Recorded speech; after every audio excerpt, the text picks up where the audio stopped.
ఓం ఆత్మీయులారా, శ్రీమద్ భగవద్గీత ద్వితీయ అధ్యాయము సాంఖ్యయోగంలో 7వ శ్లోకము చదువుకొని యథామతిగా శ్లోకార్థాన్ని తెలుసుకుంటున్నాము. కార్పణ్య దోషోపహత స్వభావః పృచ్ఛామి త్వా ధర్మ సమ్మూఢచేతాః యచ్రేయస్యాన్నిశ్చితం బ్రూహి తన్మే శిష్యస్తేహం సాధి మాం త్వాం ప్రపన్నం. హే కృష్ణ అని అర్జునుడు శ్రీకృష్ణునికి ప్రపన్నుడయ్యి శరణాగతి పొందుతూ తన యొక్క మనస్థితిని చెప్పుకుంటూ ఉన్నాడు. కార్పణ్య దోషోపహత స్వభావః. స్వభావః అంటే స్వయేవ భావః స్వభావః అంటే ఇక్కడ స్వరూపం ఆత్మ. ఈ ఆత్మ ఏదైతే ఉందో, నా స్వరూపం ఏదైతే ఉందో అది శాస్త్రాల్లో వినపడుతుంది సచ్చిదానంద రూపము అని. కాని నేనేమో అనాత్మాధ్యాస చేత ఆత్మను విస్మరించి కృపణత్వ దోషం చేత కొట్టబడినాను. కృపణత్వ దోషం అంటే నిన్న అనేక విధాలుగా చింతన చేసి చివరికి ఏమని చెప్పుకున్నాము, ఎవరైతే తన యొక్క సచ్చిదానంద స్వరూపమైనటువంటి అక్షర పరమాత్మను తెలుసుకోక ఈ శరీరమును వదిలిపెడతారో, ఈ లోకం నుండి వెళ్లిపోతారో, ఆత్మజ్ఞానం లేక ఎవరైతే శరీరాన్ని వదిలిపెట్టి వెళ్తారో వారు కృపణులు అని చెప్పినారు. కాబట్టి ఇక్కడ ఆత్మజ్ఞాన శూన్యత్వం అనేదే కృపణత్వము. అంటే ఇక్కడ స్వరూప మోహం ఉంది, ఆత్మ మోహం ఉంది అని తెలుస్తుంది. ఇక ధర్మ సమ్మూఢ చేతాః అనే శబ్దం చేత ధర్మగత మోహం కూడా ఉంది. వాస్తవంగా క్షత్రియుని యొక్క ధర్మం ఏంది? యుద్ధము. ఆ యుద్ధము అతని ధర్మమైతే దాన్ని అధర్మంగా భావిస్తున్నాడు, మరియు నిర్ణయించలేకపోతున్నాడు. ఎందుకు? సమ్మూఢ చేతాః తన కర్తవ్యాన్ని విస్మరించాడు. అంటే కర్తవ్య మోహం ఉంది. మరియు ఈ ధర్మ మోహంలోనే ఈశ్వరగత మోహం కూడా ఉంది. ఈశ్వరుడు ఎవరు అని నిర్ణయించలేకపోతుంది. ఈ విధంగా 3 విధములైనటువంటి మోహం చేత కొట్టబడినటువంటి చిత్తము గలవాడయ్యి ఏది కూడా నిర్ణయించలేక శ్రీకృష్ణ వారిని అడుగుతున్నారు. త్వాం పృచ్ఛామి, మిమ్మల్ని అడుగుతున్నాను. ఏమని అనంటే, మే యత్ శ్రేయః స్యాత్ నిశ్చితం బ్రూహి, నాకు ఏది శ్రేయస్సో అది నిశ్చయించి చెప్పండి. ఇక్కడ అర్జునునికి శ్రేయస్సే అపేక్ష ఉంది అని తెలుస్తుంది. నచ శ్రేయోను పశ్యామి అని ఇంతకు పూర్వం కూడా అన్నాడు. ఇక్కడ కూడా నాకు ఏది శ్రేయస్సో అదే నిర్ణయించి చెప్పండి అంటున్నాడు. అంటే శ్రేయస్సు అంటే మోక్షం. అయితే ఇక్కడ సంశయగ్రస్తుడై ఉన్నాడు కాబట్టి నిర్ణయించలేకపోతున్నాడు. తన లక్ష్యం ఏదో అతనికి తెలియడం లేదు ఇప్పుడు ఇంకా. అందుకే సంశయగ్రస్తుడయ్యి భగవంతుని శరణు పొంది అడుగుతున్నాడు. నేను నీకు శిష్యుడను అన్నాడు. తే అహం శిష్యః. అయితే ఇంత దగ్గర మీకు నాకు ఒక రక్త సంబంధం, బంధు సంబంధం ఉండింది. కానీ ఇప్పుడు అది వదిలిపెట్టి నేను నీకు శిష్యునిగా అవుతున్నాను కాబట్టి నన్ను శిష్యునిగా స్వీకరించి నన్ను ఉపేక్షించకుండా తరింపచేయండి, ఈ మోహసాగరం నుంచి నన్ను ఉద్ధరించండి అని శరణాగతి అవుతుంది. అయితే నేను శిష్యుడను అని అన్నప్పుడు ఇక్కడ శిష్యుడు ఎవరై ఉంటారు, శిష్యత్వాన్ని పొందడానికి అధికారి ఎవరు అనే విషయంలో మనకు శాస్త్రం ప్రమాణంగా ఉంది. బ్రహ్మచారి ధనదాయి మేధావి శ్రోత్రియ ప్రియ విద్యయావా విద్యామ్యః ప్రహతీర్థాని షణ్మమ అనంటూ సరస్వతీదేవి చెప్తుంది పింగళ ఋషికి. నాకు శిష్యుడు అగుటకు యోగ్యుడు ఎవరు అనంటే బ్రహ్మచారి ఒకడు, అతడు బ్రహ్మచారి అయి ఉండాలి. మరియు ధనదాయి అనంటే ధనమిచ్చి విద్యను తీసుకునేటువంటి వాడు. శిష్యులు ఇన్ని ప్రకారాలుగా ఉంటారని చెప్తున్నాడు. బ్రహ్మచారి అయిన వాడు శిష్యుడుగా అగుటకు యోగ్యుడు. మరి ధనదాయి అంటే ధనమునిచ్చి విద్యను తీసుకునేవారు కూడా ఉంటారు, వానికి కూడా శిష్యుడు అని అనవచ్చు. మరియు మేధావి మూడవవాడు, అంటే మంచి మేధశక్తి కలవాడు, అంటే వేదాంత తత్వాన్ని యథాతథంగా గ్రహించేటువంటి మేధాశక్తి కలిగినటువంటి మేధావి ఉన్నట్లయితే అతడు శిష్యుడగుటకు యుక్తుడు. మరియు శ్రోత్రియ, శ్రోత్రియుడు అంటే ఇక్కడ ఆజ్ఞాకారి తపస్వి అని తెలుసుకోవాలి. శ్రోత్రియుడు అంటే ఆజ్ఞాకారి అయి ఉండాలి, మరి తపస్వి అయి ఉండాలి. అంటే గురువు చెప్పినటువంటి ఏ పని గాని ఏ విషయం గాని దాన్ని శిరసా వహించి దాన్ని అనుష్ఠించేవాడు ఉండాలి ఆజ్ఞాకారి.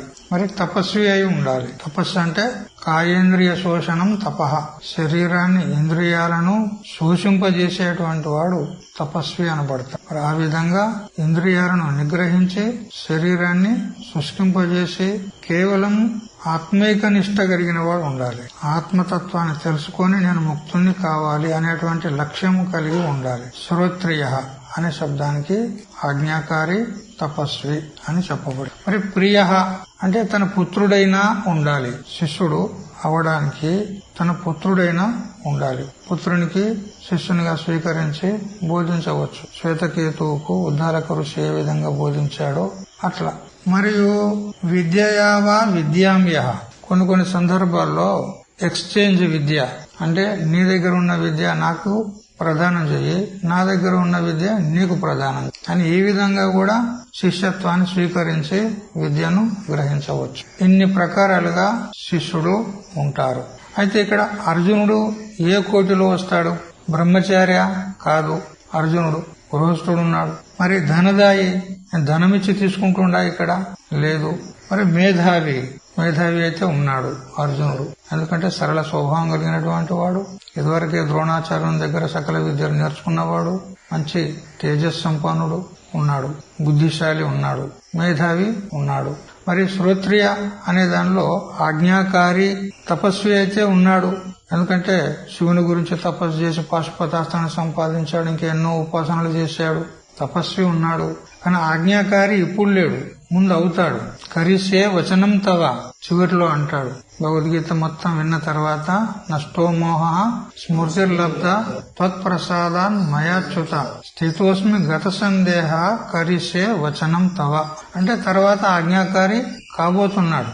ఇక విద్యకు బదులుగా విద్యనిచ్చుట అనేది అర్జునులో సంభవించదు. మరి కుమారుడు కూడా కాదు. మరి 2 లక్షణాలు మాత్రము అన్వయిస్తున్నాయి. మేధావి మరి శ్రోత్రియ తపస్వి అనేటువంటి లక్షణాలు అర్జునులో ఉన్నాయి కాబట్టి శిష్యుడగుటకు యోగ్యుడు ఉన్నాడు, లక్షణం ఉంది. మరియు ఈ విధంగా భగవంతునికి శిష్యుడయ్యి ఎస్ శ్రేయ శాన్ నిశ్చితం బ్రూహి తన్మే అంటున్నాడు. నాకు ఏది శ్రేయస్సో అది మీరే నిర్ణయించి చెప్పండి. ఎందుకంటే నేను ఏది కూడా నిర్ణయించలేనటువంటి మూఢుని అయిపోయినాను, అజ్ఞాని ఉన్నాను నేను. అంటే ఒకసారి గురుదేవునికి శరణాగతి పొందిన తర్వాత శిష్యుడు గురువు ఆ శిష్యుని యొక్క యోగ్యతను బట్టి వానికి ఏ ప్రకారంగా తీసుకెళ్తే బాగుంటది అనేటువంటి విచారము గురువు చేస్తాడు. ఏ మార్గం నుండి తీసుకపోతే ఇతని కళ్యాణం అవుతుంది అని గురువే విచారం చేసి వాడిని ఆ మార్గంలో నడిపిస్తాడు. కానీ ఈనాడు శిష్యులు ఎట్లున్నారంటే గడబడి చేస్తారు.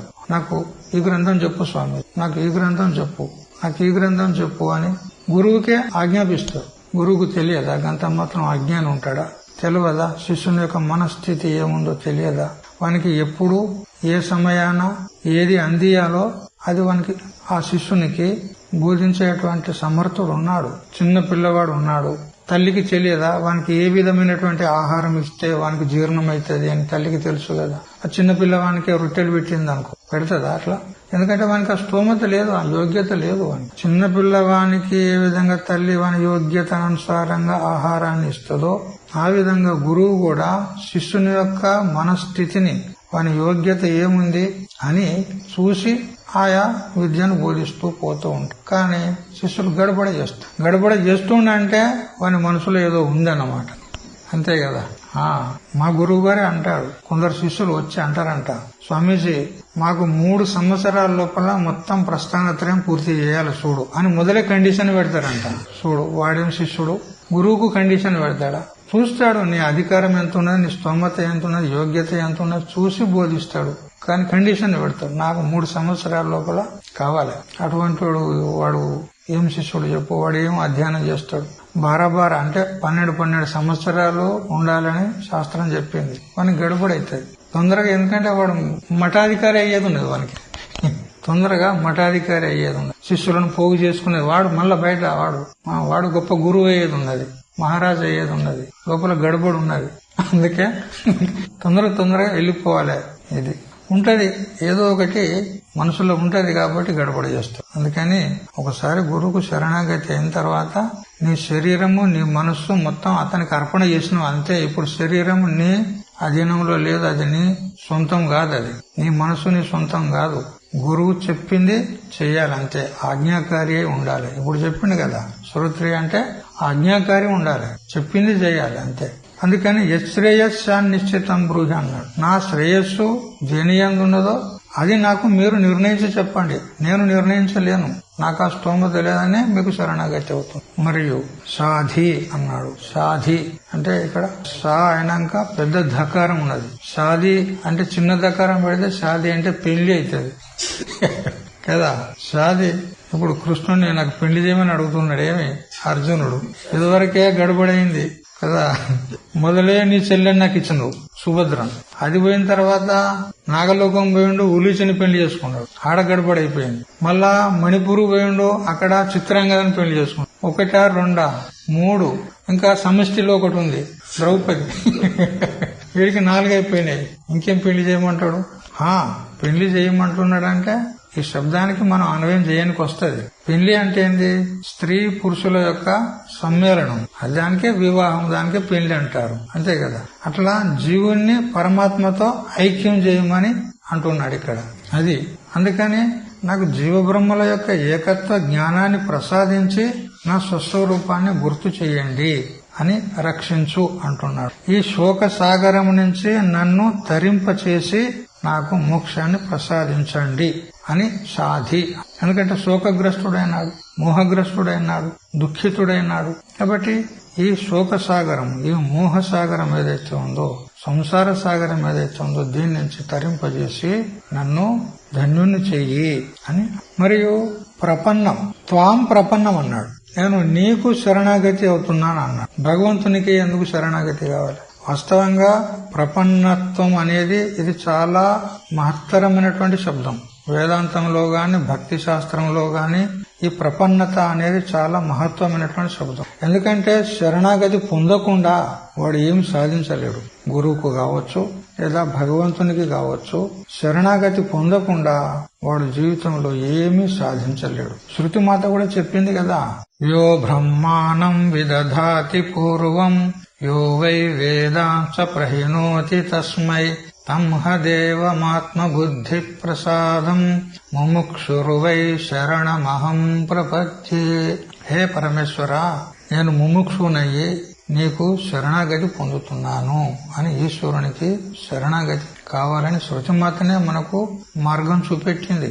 శరణాగతి లేకుండా, ప్రపన్నత్వాన్ని పొందకుండా వాడు ఏమీ సాధించలేడు. అందుకని భగవంతునికి ఇక్కడ అర్జునుడు శరణాగతి అయిందంటే తన సర్వస్వాన్ని గురువుకు లేదా భగవంతునికి సమర్పణ చేశాడు. ఇప్పుడు తనదంటూ ఏమీ లేదు, తన సత్తా ఏం నడవది, వాని మనసుతో చేసేటువంటిది ఇక్కడ ఏం ఉండదు.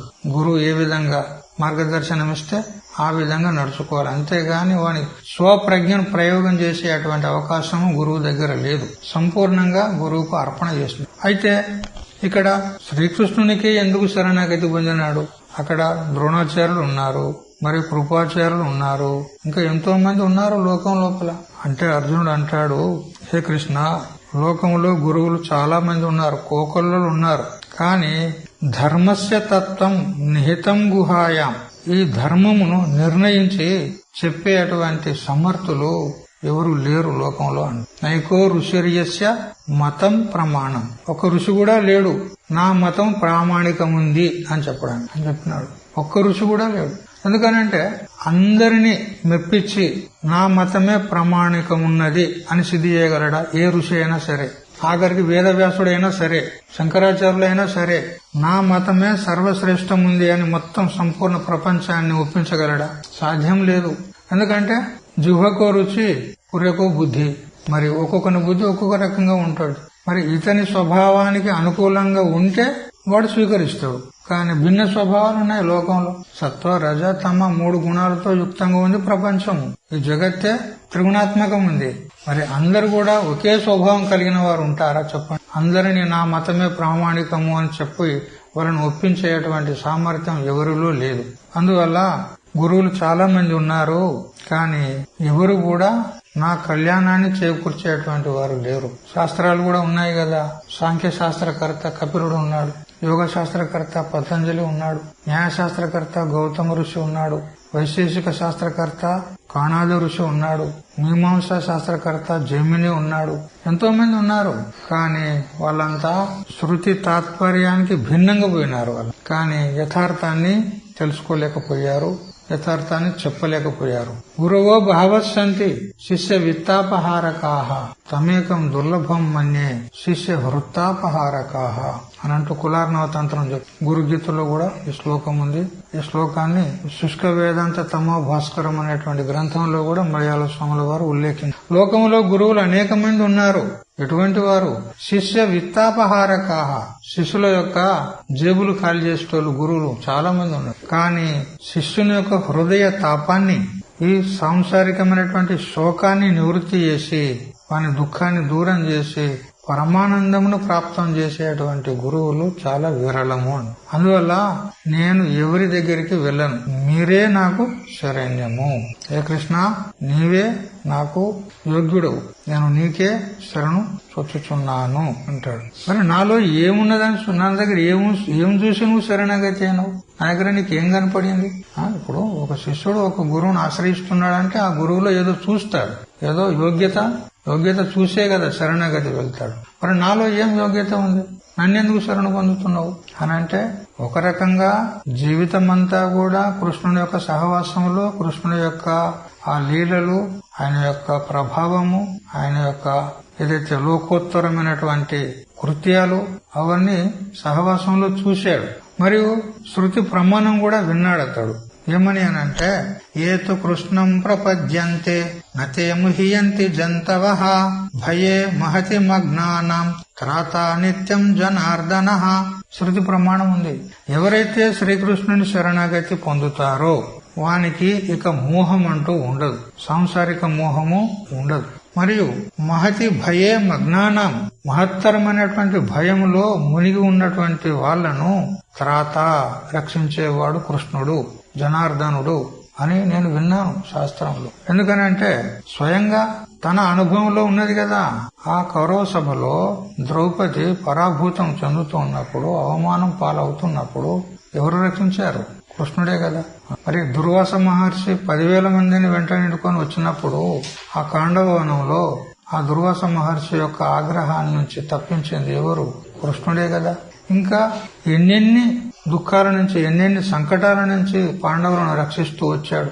అదైతే అనుభవం ఉన్నది. మరి ఒకవైపు శృతి ప్రమాణం ఉన్నది. మరి పురాణ గాథలు ఉన్నాయి. గజేంద్రుని రక్షించింది ఎవరు? మహాభయం నుంచి శ్రీ మహావిష్ణువు. ఎప్పుడైతే గజేంద్రుని యొక్క మొర చెవిన బడిందో వెంటనే పరుగున వచ్చేశాడు. తాను గజేంద్రుని దగ్గరికి రాకముందుకే చక్రాన్ని వదిలాడు. చక్రాన్ని వదిలి ఆ ముసలి నుండి అతన్ని రక్షించినాడు. తర్వాత వచ్చిండు దగ్గరికి. ఇట్లా కృష్ణుడు, జనార్దనుడు మహత్తరమైనటువంటి ఈ జన్మ మరణ రూప సంసారం అనేదే మహాభయం, ఎంతకంటే గొప్ప భయం లేదు. అటువంటి భయం నుంచి కృష్ణుడు, జనార్దనుడు తప్పిస్తాడు, రక్షిస్తాడు అని నేను శృతుల ద్వారా విన్నాను. కాబట్టి నేను నీకు శరణాగతి అవుతున్నా.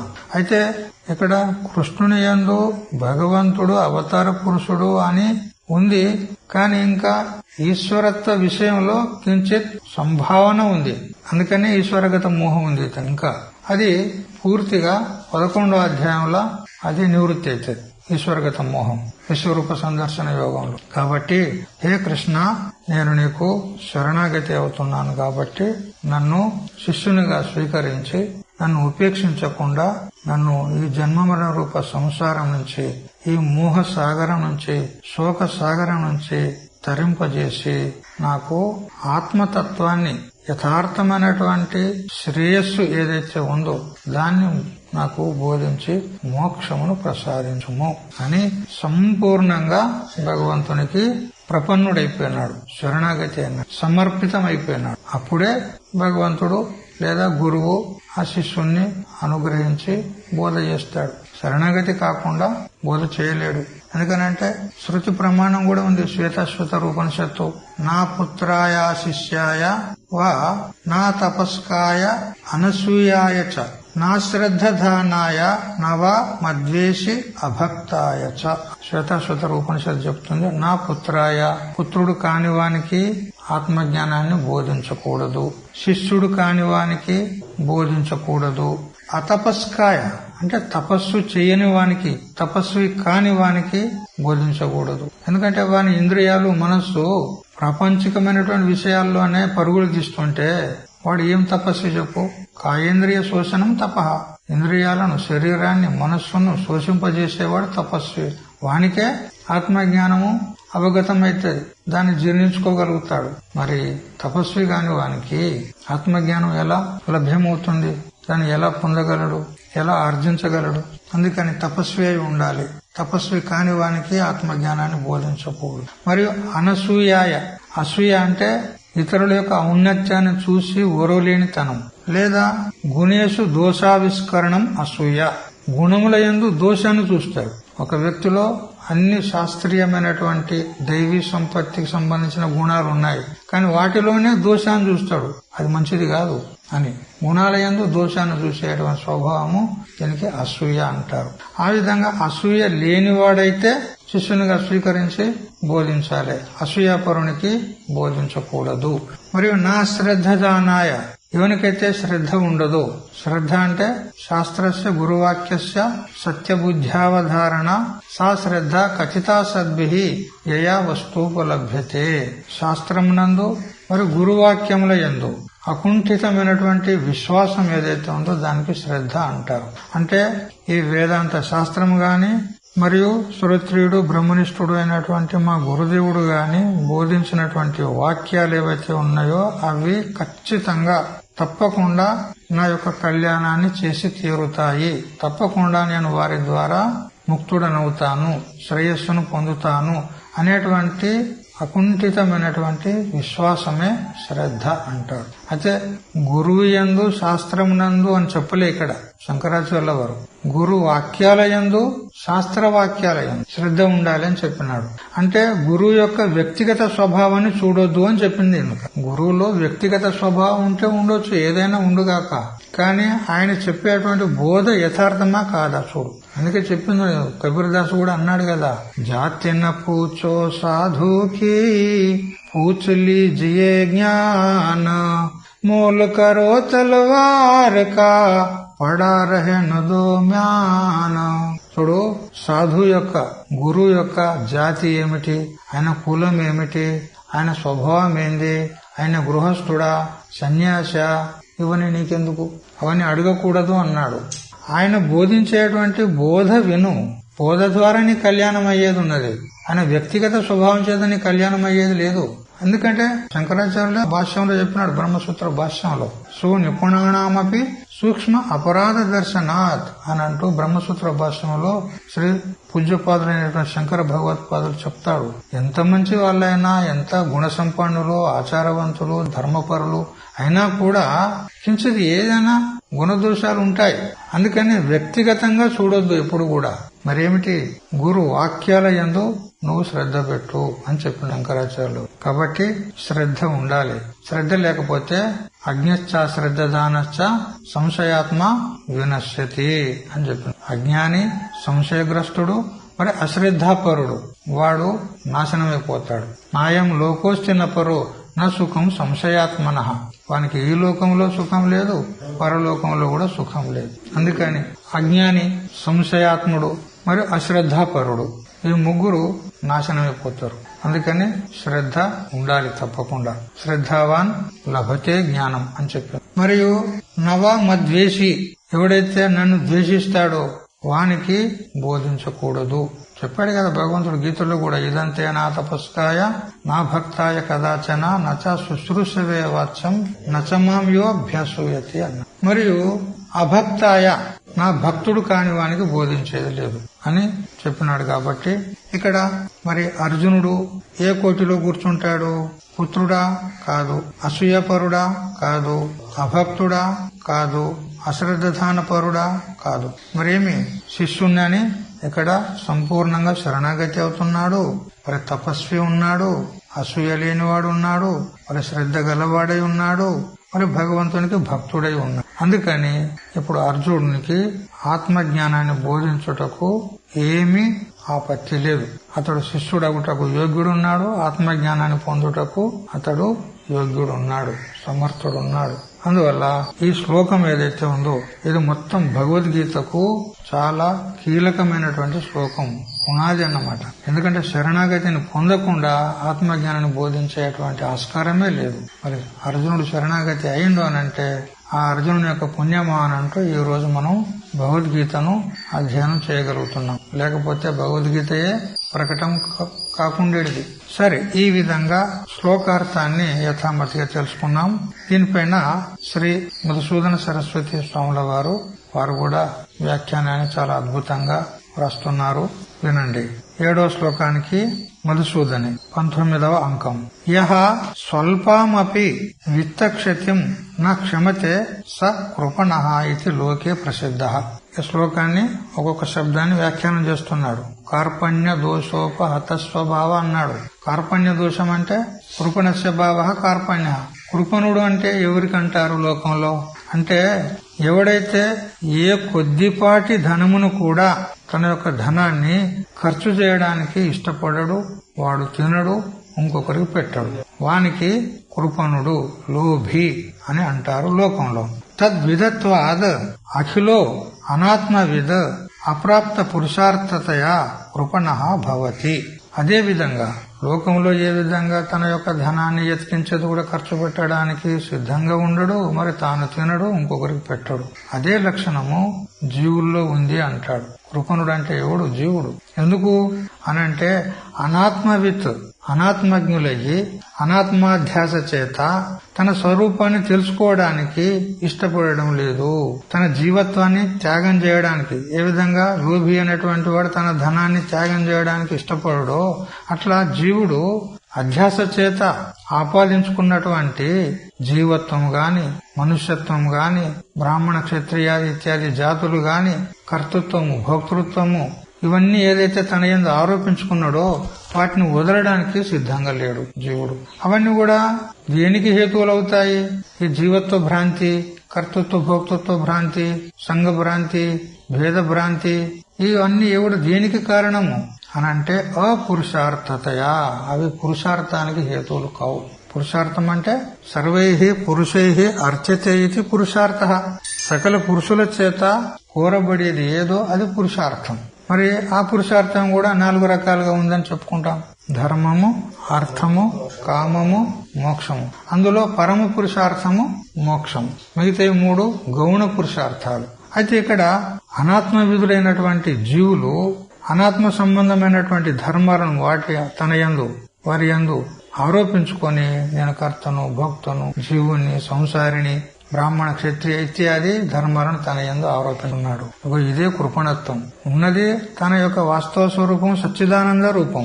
దాన్ని పొందడానికి ఇష్టపడతలేడు, తన యొక్క అధ్యాసను వదులుకోవడానికి ఇష్టపడతలేడు, జీవత్వ భ్రాంతిని వదులుకోవడానికి ఇష్టపడతలేడు. ఇదే కృపణత్వం అంటాడు. దానికి ప్రమాణం ఏమిటి స్వామీజీ? బృహదారణ్యక ఉపనిషత్తు యోవా ఏతదక్షరం గార్గ్య వేదిత్వ అస్మల్లోకాత్ ప్రేతి స కృపణః అనంటూ యాజ్ఞవల్క మహర్షి గార్గితో చెప్తాడనమాట. హే గార్గి, ఏతద్ అక్షరం, ఈ అక్షరమైనటువంటి పరమాత్మను, సచ్చిదానందమైనటువంటి పరమాత్మను తెలుసుకోకుండా ఎవడైతే ఈ శరీరాన్ని వదిలి ఈ లోకాన్ని వదిలిపోతాడో వాడు కృపణుడు. అంటే ఆత్మజ్ఞానాన్ని పొందని వాడే కృపణుడు అని సిద్ధమైంది. తస్య భావ అంటే కృపణస్య భావ కార్పణ్యం అంటే అనాత్మాధ్యాసవత్వం. కార్పణ్యం అంటే ఏమిటి? ఇక్కడ అనాత్మాధ్యాసవత్వమే ఇక్కడ కార్పణ్యము. అంటే తన స్వరూపాన్ని తాను తెలుసుకోలేక తన యొక్క అనాత్మాధ్యాస అయినటువంటి జీవత్వాది భ్రాంతి ఏదైతే ఉందో అది వదులుకోకపోవడం అనేదే ఇక్కడ కృపణత్వం. తన్నిమిత్తో అస్మిన్ జన్మని ఏతేవ మదీయాః ఏతేషు హతేషు కిం జీవితేన ఇది అభినివేశ రూపో మమతా లక్షణో దోషః తేన ఉపహత తిరస్కృత స్వభావ క్షత్రియో యుద్ధోద్యోగ లక్షణో యస్య స తథా అంటూ వ్యాఖ్యానం చేస్తున్నాడు. దోషోపహత స్వభావ, కార్పణ్యం అనేటువంటి దోషం చేత నేను అపహత చిత్తుడనయ్యాను అన్నాడు కదా, దాని యొక్క వ్యాఖ్యానం చేస్తున్నాడు. ఆ కృపణస్య భావం అనేటువంటి కార్పణ్య దోషం ఏదైతే ఉందో అదే దోషము. అంటే అనాత్మాధ్యాసవత్వం అనేటువంటిదే కార్పణ్య దోషం. తన్నిమిత్త ఆ దోషం చేత కలిగినటువంటి మోహం, మమకారం ఏమిటి? ఈ జన్మలో ఏతే ఏవ మదీయాహ, ఈ భీష్మ ద్రోణాదులు ఎవరైతే ఉన్నారో వీళ్ళంతా నావారు. అహమేషాం, నేను వారి వాడను, వారు నావారు, నేను వారి వాడను. ఈ విధంగా మోహగ్రస్తుడయ్యి మమకారానికి లోబడి ఏతేషు హతేషు కిం జీవితేనా, వారిని చంపినట్లయితే ఇంకా నా జీవితానికి ఏం ప్రయోజనం అంటాడు. అదే భీష్మ ద్రోణాదులు ఎదురుగా నిలబడ్డాడు నా సంబంధీకులు అందరూ కూడా. వాళ్ళని యుద్ధంలో చంపి నేను రాజ్యాన్ని పొంది జీవించి మాత్రము ఏం ఉపయోగం ఉన్నది అన్నాడా లేదా? కింనో రాజ్యాన్ని గోవింద కిం భోగై జీవితేనవా, ఆ రాజ్యభోగాన్ని పొంది ఏం లాభము, జీవించి మాత్రం ఏం ఉపయోగం ఉంది, ఏం లాభము అని ఈ విధమైనటువంటి అభినివేశ రూపో మమతా లక్షణ, ఈ అభినివేశ రూపమైనటువంటి మమకారము అనేటువంటి ఏదైతే ఈ మోహం ఉన్నదో తేనా, దాని చేత ఉపహత అంటే తిరస్కృత స్వభావ, నా స్వభావము తిరస్కరింపబడింది అంటాడు. ఏమిటి నీ స్వభావము అంటే ఇక్కడ యుద్ధం యొక్క ప్రసంగాన్ని అనుసరించి అతడు క్షత్రియుడు కాబట్టి క్షత్రుని యొక్క స్వభావం ఏంది, క్షత్రుని యొక్క ధర్మం ఏంది? యుద్ధోద్యోగ లక్షణం, యుద్ధాన్ని చెయ్యాలి, ఇది క్షత్రియ ధర్మం, తన స్వభావము. యస్య స తథా, ఆ క్షత్రియ స్వభావం ఏదైతే ఉందో అది అపహతమైపోయింది అంటాడు. అంటే నా క్షత్రియ స్వభావాన్ని వదిలిపెట్టి యుద్ధం చేయనని కూర్చున్నాను. ఎందుకు? నిర్ణయించలేక. ధర్మ సమ్మూఢ చేత, ఏ విధంగా నువ్వు మోహితుడవైనవయ్యా అని ఒకవేళ అడిగితే ధర్మే విషయ, ధర్మ విషయక మోహం కలిగింది నాకు. నా స్వధర్మం ఏమిటి అది నిర్ణయించలేకపోతుంది. ధర్మే విషయే నిర్ణాయక ప్రమాణ అదర్శనాత్ సమ్మూఢం, ధర్మ విషయంలో నిర్ణయం చేయుటకు నాకు యోగ్యమైనటువంటి ప్రమాణాలు ఏమీ కనపడటలేదు. అది నిజమా, ఇది నిజమా? ఇటువైపు ధర్మశాస్త్రం చెప్తుంది, ఒకవైపు అర్థశాస్త్రం చెప్తుంది. అనేక రకాల శాస్త్రాలు ఎదురైతున్నాయి, కానీ ఇది ప్రమాణమా అది ప్రమాణమా అని నిర్ణయించలేకపోతున్నాను. నిర్ణాయకమైనటువంటి ప్రమాణాన్ని నేను చూడలేకపోతున్నాను. అదర్శనాత్ సమ్మూఢ, అందుకనే నేను మూఢుడనైపోయినాను. అంటే వివేకం చేయనటువంటి అసమర్థుడనైపోయినాడు. కిం ఏతేషాం వధో ధర్మ చెప్తున్నాడు. అది ఏమిటి? అతడు నిర్ణయించలేకపోవడం అనేటువంటి ధర్మ సంకటం ఏది, ధర్మ సందేహం ఏది చెప్తున్నాడు.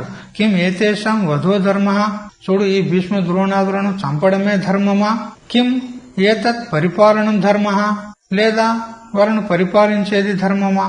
తథా కిం పృథ్వీ పరిపాలనం ధర్మ, ఏమి ఈ పృథివిని పరిపాలించేది నా ధర్మమా? కిమా యత అవస్థితో అరణ్య నివాస ఏవ ధర్మ, ఇప్పుడైతే వనవాసంలోనే ఉన్నట్టు కదా, ఇంకా రాజ్యం అయితే పొందలేదు, ఇంకా యుద్ధమే కాలేదు, విజయమే ప్రాప్తం కాలేదు, ఇప్పుడు వాళ్ళు వనవాసులుగానే ఉన్నారు. అందుకని ఈ అరణ్యవాసంలో ఉండి కందమూలాలు తినుకుంటూ బ్రతకడమే ధర్మమా, లేక పృథివిని పరిపాలించడం ధర్మమా అని ధర్మ సమ్మూఢ చేతస్కుడైనాడు. ధర్మం యొక్క నిర్ణయం చేయలేకపోతున్నాడు. ఏది నా యొక్క ధర్మం, ఏది అధర్మం ఇత్యాది సంశయై వ్యాప్తం చేత యస్య స తథా, ఇటువంటి సంశయాల చేత వ్యాప్తమైనటువంటి చిత్తము కలవాడనై ఉన్నాను. ధర్మ సమ్మూఢ చేత. అందుకని ఏ కృష్ణ నచైతద్ విద్మ కతరన్నో గరీయ ఇది అత్ర వ్యాఖ్యాతమేతద్. ఇంతకు పూర్వమే నేను చెప్పాను, ఈ వీళ్ళని చంపడము ధర్మమా లేదా చంపకుండా ఊరుకోవడం ధర్మమా అనేటువంటి ఈ నా యొక్క సందేహాన్ని ఇంతకు పూర్వమే మీతో నేను విన్నవించుకున్నాను. ఎక్కడ? నచైతద్ విద్మ కతరన్నో గరీయ అనే చోట. అందుకని ఏవం విధ సన్ అహం త్వా అంటే త్వాం ఇదానీం పృచ్ఛామి శ్రేయ ఇత్యనుసంగ. అందుకని హే కృష్ణ, ఇక ఈ ప్రకారమైనటువంటి అవస్థ ఉంది నాది, చూడు, నేను ఏమీ నిర్ణయం చేసుకోలేకపోతున్నాను. నేను స్వరూప మోహంతో సంతప్తుడనవుతున్నాను, మరి ధర్మగత మోహంతో కూడా నేను సంతప్తుడనవుతున్నాను. నిర్ణయించలేకపోయినాను. అందుకని హే కృష్ణ ఇదానీం త్వాం పృచ్ఛామి, అందుకని నేను ఇప్పుడు అడుగుతున్నాను. దేని గురించి అడుగుతున్నావయ్యా అంటే శ్రేయ ఇత్యనుసంగ, శ్రేయస్సు గురించి అడుగుతున్నాను. అంటే నా యొక్క శ్రేయస్సు దేని ఎందైతే ఉందో అది మాత్రం నిశ్చయించి నాకు చెప్పు అని అర్జునుడు శ్రీకృష్ణునికి విన్నవించుకుంటూ అతః అందుకని నిశ్చితం ఐకాంతికం ఆత్యంతికంచ శ్రేయ పరమ పుమర్థభూతం ఫలం స్యాత్ తన్మే మహ్యం బ్రూహి. అందువల్ల నిశ్చితం ఏదైతే నిశ్చయముగా అంటే ఏమన్నట్టు ఇక్కడ అంటే ఐకాంతికం ఆత్యంతికం చ శ్రేయ, నిశ్చయముగా నా కళ్యాణము అయ్యేది ఏదో మరి అటువంటి శ్రేయస్సు ఎట్లా ఉండాలంటే ఆత్యంతికం ఉండాలి. అంటే ఇట్లా వచ్చి అట్లా పోయేది కావద్దు. నా యొక్క శ్రేయస్సు ఎలా ఉండాలి? ఆత్యంతికం అంటే ఇట్లా వచ్చి అట్లా పోయేటువంటి ఆగంతుకం ఉండొద్దు, శాశ్వతమైనటువంటిది ఉండాలి ఆ శ్రేయస్సు అని చెప్పినాడు. ఐకాంతికం అనంటే పరమ పురుషార్థ రూపమైనటువంటి ఫలం ఏదైతే ఉందో అది తప్పకుండా నాకు కలగాలి. ఐకాంతికం నిశ్చయముగా. ఆత్యంతికం అనంటే ఆగమాపాయి ఉండొద్దు, ఇట్లా వచ్చి అట్లా పోయేది ఉండొద్దు అని చెప్తున్నాడు. దాన్నే వ్యాఖ్యానం చేస్తున్నాడు చూడండి. సాధన అనంతరం అవశ్యం భావిత్వం ఐకాంతికత్వం. నిశ్చితం అనంటే ఐకాంతికం ఉండాలి, ఆత్యంతికం ఉండాలి అని చెప్పినాడు. మరి ఐకాంతికం అంటే ఏమిటి అంటే సాధన అనంతరం అవశ్యం భావిత్వం ఐకాంతికం. సాధన చేసిన తర్వాత తప్పకుండా నాకు ఆ ఫలం ప్రాప్తం కావాలి, అది ఐకాంతికం. సాధన చేసిన తర్వాత ఫలము నాకు తప్పకుండా ప్రాప్తం కావాలి. ఏది ఫలము? శ్రేయస్సు. మరియు ఆత్యంతికం అంటే జాతస్య అవినాశ అత్యంతికం. మరియు ఆ ఫలం లభించిన తర్వాత అది ఎప్పుడు కూడా మళ్ళీ నష్టం కావద్దు, మళ్ళీ దూరం కావద్దు, అంటే శాశ్వతంగా ఉండాలి. అదే కదా సకల జీవులందరూ కోరేది. తాను సాధన చేసిన తర్వాత తప్పకుండా తనకు ఆ ఫలం ప్రాప్తం కావాలి. ప్రాప్తమైనటువంటి ఫలము అది ఎప్పుడూ ఉండాలి, అది జారిపోకూడదు, నాశనం కాకూడదు అని కోరుతారు కదా. అదే నిశ్చితం అనే శబ్దానికి అర్థం. దానికి దృష్టాంతం ఇస్తున్నాడు, 2 దృష్టాంతాలు ఇస్తున్నాడు చూడండి. యథాహి ఔషధే కృతే కదాచిత్ రోగ నివృత్తి నా భవేత్. ఇప్పుడు ఒక వైద్యుడు ఔషధ ప్రయోగం చేస్తున్నాడు అనుకోండి. ఆ ఔషధ ప్రయోగం చేసినా గాని కదాచిత్ రోగం నివృత్తి కాకపోవచ్చు. అంటే అవశ్యంగా రోగ నివృత్తి అనేటువంటి ఫలం లభించకపోవచ్చు. కానీ నేను కోరేది అలా కాదు, అవశ్యంగా నాకు ప్రాప్తం కావాలి, అటువంటి శ్రేయస్సు కావాలి అంటున్నాడు ఇక్కడ. ఇంకా జాతాపిచ రోగ నివృత్తి పునః అపి రోగోత్పత్తి వినాశ్యతే. చూడు, ఒక రోగం నివృత్తి కావాలని వైద్యుడు ఔషధ ప్రయోగం చేసినాడు అనుకో, కదాచిత్ ఆ ఔషధంతో రోగ నివృత్తి కాకపోవచ్చు, నిశ్చితంగా ఐకాంతికంగా రోగ నివృత్తి కాకపోవచ్చు. ఒకవేళ రోగ నివృత్తి అయినా గాని ఆత్యంతికం కాదది. ఎందుకు? అది మళ్ళా రాదని గ్యారంటీ ఉన్నది. ఆ రోగం మళ్ళీ రాదని గ్యారంటీ ఉన్నది. పోనీ ఆ రోగం పోయినా ఇంకో రోగం వస్తదే కదా. మరి రోగాల నివృత్తి ఆత్యంతికంగా ఎక్కడైతే చెప్పు. అట్లా కాకూడదు. నేను అడిగేటువంటి శ్రేయస్సు, నేను కోరేటువంటి ఫలము ఎట్లా ఉండాలంటే నిశ్చితంగా అది తప్పకుండా నాకు ప్రాప్తం కావాలి, ప్రాప్తం అయింది ఎప్పుడు కూడా నష్టం కావద్దు, శాశ్వతంగా ఉండి తీరాలి, అటువంటిది కావాలి అని ఈ ఔషధము మరియు రోగం యొక్క దృష్టాంతం మరొక దృష్టాంతం ఇస్తున్నాడు. ఏవం అదే ప్రకారంగా కృతే అపి యాగే, కొందరు యాగం చేస్తారు. దర్శపున్నమాసాభ్యాం స్వర్గకామో యజేత, స్వర్గకామ సోమేన యజేత అని ఈ విధంగా శాస్త్రం చెప్పింది. వారు యజ్ఞం చేశారే అనుకో, యజ్ఞం చేస్తే తప్పకుండా స్వర్గం ప్రాప్తమవుతుంది అనే గ్యారెంటీ ఉందా? లేదు. అదే చెప్తున్నాడు. ఏవం కృతే అపి యాగే ప్రతిబంధవశాత్ స్వర్గో నా భవేద్. ప్రతిబంధకాల వల్ల స్వర్గం ప్రాప్తం కాకపోవచ్చు. స్వర్గం కావాలనైతే యజ్ఞం చేస్తున్నాడు, యాగం చేస్తున్నాడు, కానీ కొన్ని ప్రతిబంధకాల వల్ల ఆ స్వర్గము ప్రాప్తం కాకపోవచ్చు. విఘ్నాలు వస్తాయి, మధ్యలో ఆగిపోతుంది, పూర్తి కాదు. లేదా ఆ యజ్ఞంలోనే కొన్ని దోషాలు దొరకవచ్చు. ఎందుకంటే ఒక్కోసారి మంత్ర ఉచ్చారణ కూడా సరిగ్గా కాకపోతే అది సత్ఫలితాన్ని ఇవ్వదు. ఇంద్రుని చంపగలిగేటువంటి సమర్థుడైన కుమారుడు నాకు కలగాలి అని యజ్ఞం చేసినాడు త్వష్ట అనేటువంటి వాడు. అయితే ఆ పురోహితులు దానికి సంబంధించినటువంటి మంత్రాలను ఒక అక్షరం కూడా తప్పకుండా ఉచ్చారణ చేశారు. అక్షరాలేమి తప్పలే, సరిగ్గా ఉచ్చారణ ఉంది. కానీ ఆ మంత్రాన్ని ఉచ్చారణ చేయడంలో ఉదాత్త, అనుదాత్త, స్వరిత అనేటువంటి భేదాలు ఉంటాయి. అంటే ఎత్తుగా పాడేది, దించి పాడేది, లేదా సమానంగా పాడేది అక్కడ తప్పినరు. ఎత్తి పాడేదాన్ని దించారు, దించేదాన్ని ఎత్తారు. ఇట్లా అయ్యేసరికి దాని ఫలము విపరీతమైపోయింది. ఇంద్రుణ్ణి చంపగలిగేటువంటి సమర్థుడైన కుమారుడు జన్మించాలి నాకు అనుకుంటే ఇంద్రుని చేత చంపబడేటువంటి కొడుకు పుట్టిన ఉల్టా అయిపోయిందా లేదా? ఈ విధమైనటువంటి దోషాలు దొరలవచ్చు యజ్ఞం చేస్తున్నప్పుడు. దాని చేత కూడా స్వర్గం ప్రాప్తం కాకపోవచ్చు. అందుకని ఖచ్చితంగా ప్రాప్తం అవుతుంది అనేటువంటి ఏమీ గ్యారంటీ లేదు, ఏం నియమం లేదు. ఒకవేళ ప్రాప్తం అయిందే అనుకో, భవేదపి జాతహాపి స్వర్గ, ఒకవేళ స్వర్గం పోయినాడే అనుకో, కానీ దుఃఖాక్రాంతో నశ్యతి చైతి, ఆ స్వర్గం లోపల పోతే కూడా దుఃఖాలే అన్ని. ఎందుకు? క్షయాతిశయం అనేటువంటి దోషాలు ఉన్నాయి అక్కడ. ఆ స్వర్గంలో కూడా వాళ్ళ వాళ్ళ పదవులను బట్టి చిన్నవారు, చిన్న దర్జా వాళ్ళు ఉంటారు, మధ్య తరగతి వాళ్ళు ఉంటారు, ఉచ్చ తరగతి వాళ్ళు ఉంటారు. ఆ చిన్నవాడు ఏమనుకుంటాడు పెద్దోని చూసి, అరే వాడికి బాగా భోగాలు ప్రాప్తమవుతున్నాయి, నాకు గలగపాయ కదా, దుఃఖం పోయిందా? అక్కడ కూడా దుఃఖం చెప్పింది ఉన్నది సూత సంహితలో, ఇంద్రలోకే మహద్దుఃఖం ప్రజాపత్యే మహత్తరం అని చెప్పింది. ఇంద్రలోకం పోయినా దుఃఖం తప్పది, ప్రజాపతి లోకం పోయినా దుఃఖం తప్పది, వైకుంఠం పోయినా దుఃఖం తప్పది, కైలాసం పోయినా దుఃఖం తప్పది. దుఃఖం లేని చోట అనేది లేదు. అందువల్ల స్వర్గమును పొందాలని యాగం చేస్తే స్వర్గం పొందకపోవచ్చు ప్రతిబంధక వశాత్, లేదా స్వర్గానికి పోయినాడే అనుకో, స్వర్గం ప్రాప్తమైంది అనుకో, అయినా గాని దుఃఖాక్రాంతో నశ్యతి, దుఃఖాక్రాంతం ఉన్నది. ఎందుకనంటే క్షీణే పుణ్యం వర్తే లోకం విశాంతి, పుణ్యం ఉన్నంత వరకే స్వర్గంలో ఉంటాడు, పుణ్యం క్షీణించిందంటే మళ్లీ తిరిగి రావాల్సిందే. ఆ బ్రహ్మభువనాల్లోకా పునరావర్తనో అర్జున అని చెప్పింది.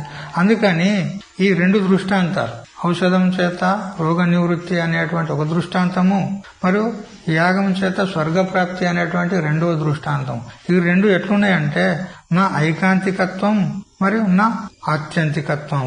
ఇవి ఐకాంతికములు అంటే నిశ్చయముగా పొందబడతాయి అనేది గ్యారంటీ లేదు, మరి శాశ్వతంగా ఉంటాయి అనేటువంటి గ్యారంటీ లేదు. అందుకని అటువంటిది నేను కోరుట లేదు. హే కృష్ణ, నాకు నిశ్చితంగా చెప్పు. నాకు సాధనానంతరం, సాధనాలు చేసిన తర్వాత ఖచ్చితంగా నాకు శ్రేయస్సు ప్రాప్తం కావాలి.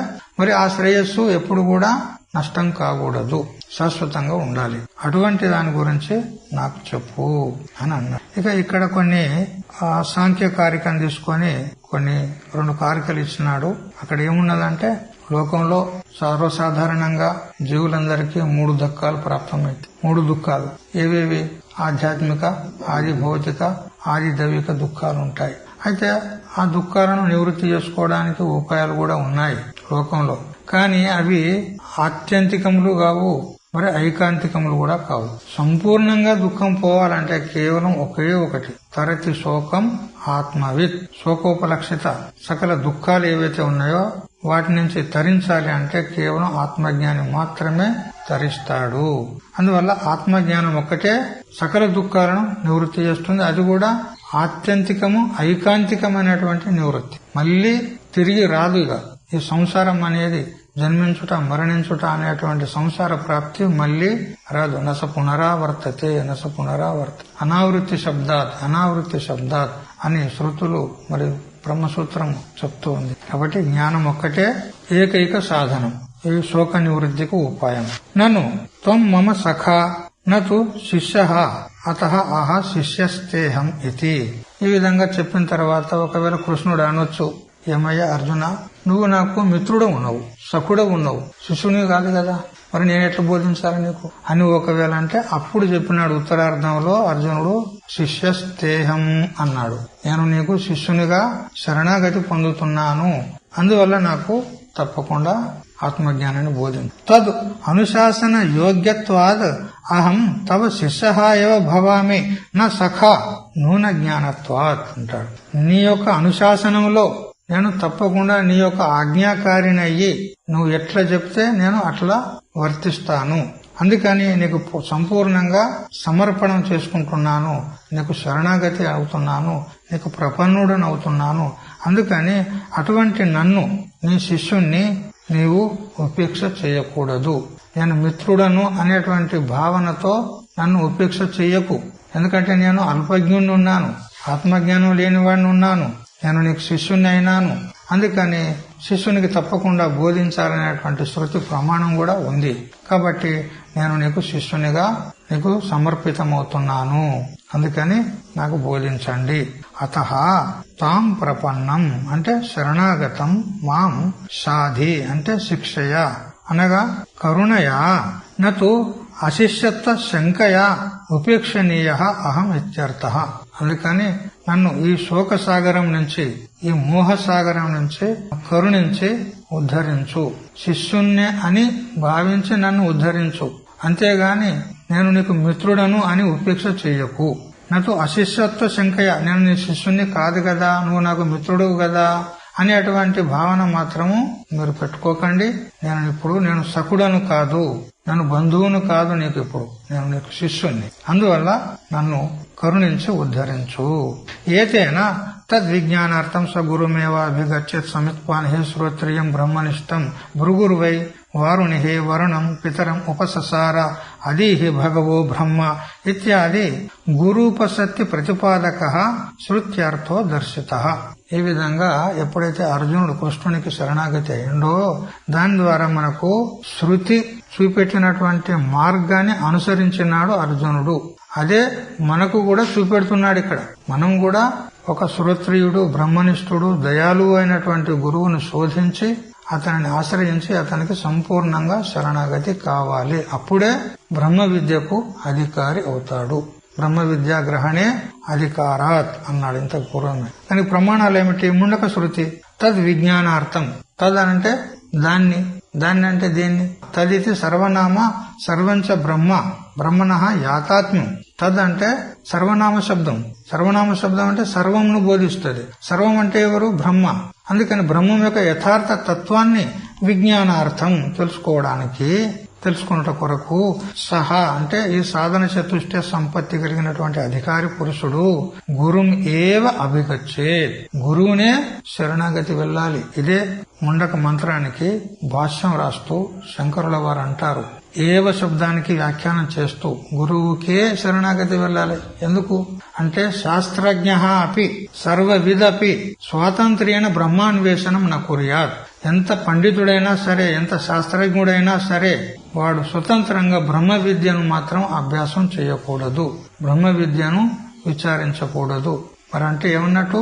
గురువుకే శరణాగతి వెళ్ళాలి. అన్యత శరణం నాస్తి. వేరే ఇంకో మార్గం లేదు. అన్యపంతా విద్యతేయన, ఇంకో మార్గం లేదు. గురువుకే శరణాగతి వెళ్ళాలి అని ఏవకారాన్ని వ్యాఖ్యానం చేస్తూ ఆచార్యులు భాష్యంలో చెప్తున్నారు. మరి ఎటువంటి గురువు దగ్గరికి వెళ్ళాలి అంటే శ్రోత్రియ మరియు బ్రహ్మనిష్ఠ. శ్రోత్రియుడు ఉండాలి, బ్రహ్మనిష్ఠుడు ఉండాలి. శ్రోత్రియుడు అంటే వేదాంగాల యొక్క సారాన్ని తెలిసినవాడు ఉండాలి, తాత్పర్యాన్ని తెలిసినవాడు ఉండాలి. మరి బ్రహ్మమునందు స్థిరపడినటువంటి బుద్ధి గలవాడు ఉండాలి, స్థితప్రజ్ఞుడై ఉండాలి బ్రహ్మనిష్ఠుడు. బ్రహ్మణి నైశ్చల్యన స్థితి బ్రహ్మనిష్ట తద్ యస్య అస్తి సహ బ్రహ్మనిష్ట. బ్రహ్మమునందు నిశ్చలమైనటువంటి స్థితి కలిగినటువంటి వాడు ఉండాలి బ్రహ్మనిష్ఠుడు అంటే. మరి శ్రోత్రియుడు ఉండాలి. ఈ రెండు విశేషణాలు ఉన్నోడే గురు పదవికి యోగ్యుడు. ఇవి లేకపోతే అతడు గురు పదవికి యోగ్యుడు కాదు. సకల వేదాంతాల యొక్క వేదాంగాల యొక్క తాత్పర్యాన్ని తెలిసినవాడు ఉండాలి, మరియు బ్రహ్మనిష్ఠుడే ఉండాలి. అటువంటి వాడే గురు పదవికి యోగ్యుడు. అటువంటి యోగ్యత లేని వారిని ఆశ్రయించకూడదు. మరి ఏ విధంగా శరణాగతి పొందాలి? ఆ పద్ధతి ఏమిటి అంటే సమిత్ పాణి, సమిదలు చేతిలో తీసుకొని పోవాలి. సమిదలంటే ఎండుకట్టెలు. ఎండుకట్టెలే ఎందుకు తీసుకొని పోవాలి అంటే శిష్యుడు ఆ ఎండుకట్టెలను తీసుకొని పోవడంలో తాత్పర్యం ఏమిటి అని అంటే సంసారంలో ఉన్నటువంటి వైషయిక సుఖాలు ఏవైతే ఉన్నాయో అవి సారహీనములై ఉన్నాయి.